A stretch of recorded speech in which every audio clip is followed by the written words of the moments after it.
would it really take to raise Tung Tung Tung Sahur? No soundproofing, no earplugs, no volume control. Just pure, bone-rattling resonance building with every pulse. From a wobbly little vibrating log, every thud cracks the plaster. Every beat has consequences. But tonight, the frequency reaches a breaking point. They thought the house was empty. They were wrong. They saw a block of wood. They didn't feel the pressure wave. In one pulse, the windows are sand. It was just another Sunday in a dusty Italian ferramenta. I was digging through a bargain bin of rusted junk when I felt it. A vibration. Not a buzz, but a rhythmic pulse. I pulled out this wooden egg, wrapped in old wire like some forgotten secret. Then, snap. The wire curled away. A ripple of air hit my face, and there he was. Sahur. A spindly piece of wood with eyes that glowed like twin stars. He didn't just walk, he manifested. At first I thought he was cute. I offered him a silver spoon. Big mistake. His eyes flashed red, and boom! A pressure wave blasted the spoon right into the wall. Okay, note to self, no silver. I found him later, literally standing on the ceiling, tapping the light fixtures. Surreal, right? But then, I gave him the big brass cowbell. He dropped like a stone and hugged it. And then, the room changed. A warm golden light filled the air. But let me tell you, sleeping with a rhythmic woodblock is impossible. There I was, staring at the ceiling while my bed frame vibrated like a cheap motel massage chair. My hair was literally standing on end. I had to do something. So, I stuffed him into my mesh backpack. Get back! I said get— He didn't mind. He just peeked through the holes with those glowing eyes while we hit the streets of Italy. Every cobblestone beneath my feet started humming. We were a walking earthquake. Then, we saw him.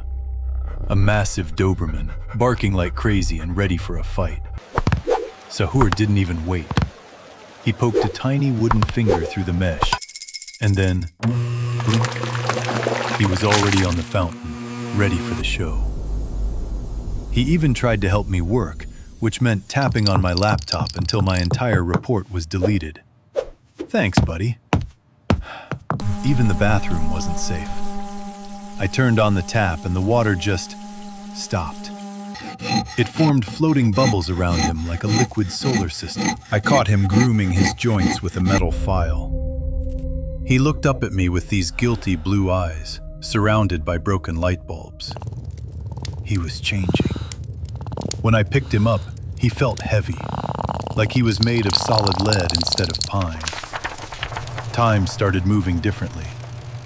I watched the calendar pages fly by as Sahur grew taller, his wooden limbs becoming intricate gears and clockwork. He started tuning the piano strings just by standing near them. It was beautiful, but also terrifying. I recorded him one night on my phone. In night mode, you could see his glowing skeleton through the wood. He stood by the window, tapped the glass once, and the entire city seemed to rattle back at him. Something was coming. The security cam footage was the first sign. Sahur was just vibrating in the dark. The sound of splintering wood. A crowbar forced the lock, and two shadows stepped into my hallway. They froze when they heard it. Tung, tung. They looked into the living room, but Sahur was gone. Only a ring of glowing dust remained. Suddenly, a ripple of air passed right through the leader's ear, making his skin crawl like water. At the end of the corridor, he manifested, 7 feet tall, a mechanical wooden titan holding an iron rod. Sahur tilted his head with a loud, sickening wooden crack. He wasn't a pet anymore. Sahur slammed the iron rod into the floorboards. Boom! The burglars couldn't even stand. The floor was vibrating so hard, their vision started doubling. One tried to run, but Sahur was there, inches from his face in a blink. Then came the build-up. Sahur's chest started glowing bright red, like an oven coil.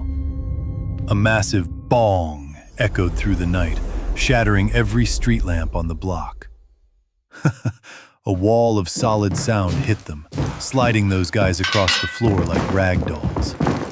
They didn't just run, they scrambled, leaving their tools and their dignity behind. They flew out the door like they were shot from a cannon. No fire, no smoke, just pure, vibrating air.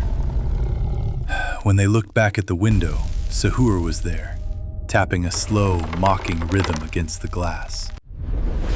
By the time I got home and stepped over my broken door, the house was silent. I was frozen. The furniture had shifted 2 feet to the left. A crowbar lay on the rug. And there sat Sahur, small again, exhausted. He was holding a single light bulb he had saved from the chaos.